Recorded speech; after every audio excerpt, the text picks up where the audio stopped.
prebivalcev zaradi preseljevanja hitro narašča, zato imajo velike težave pri zagotavljanju prostih mest v vrtcih.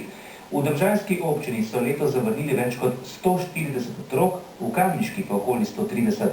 Predstavniki staršev otrok, za katere v vrtcih ni prostora, so včeraj kamniškemu županu izročili peticijo z zahtevo po čimprejšnji rešitvi njihovih težav.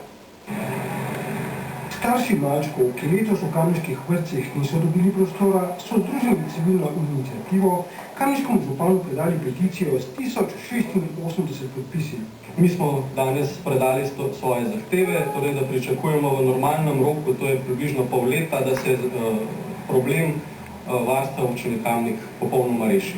Želela pa bi si, da bi dobila vrtec, zato da bi imel moj otrok socializacijo z drugimi otroki. Rada bi, da hčerka hodi v vrtec in da ima družbo svojih sovrstnikov. Župan je ob tem izjavil, da povsem razume ogorčenje staršev, vendar krivdo na občini pripisujejo državnim delitvi na področju otroškega varstva. V 2 letih in pol smo zgradili za 350 otrok ali 19 oddelkov mest.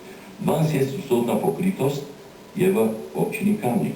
Za ohranjanje standarda na področju predšolske vzgoje, zato da bomo dosegli enakopraven odnos do vseh otrok, mora država prevzeti stroške dela cirka 270 milijonov evrov na svoj proračun, tako kot to dela pri osnovnem, srednjem in visokem šolstvu. Opozarjajo, da občine na tem področju niso v enakem položaju, da morajo za predšolsko vzgojo namenjati prevelik delež občinskega denarja, hkrati pa so tudi postopki za gradnjo novih vrtcev predolgotrajni.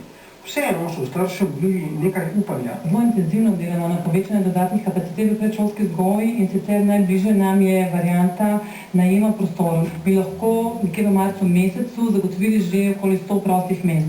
Predstavniki staršev so z občine odhajali z mešanimi občutki, poudarjajo pa, da je rešitev treba najti čim prej.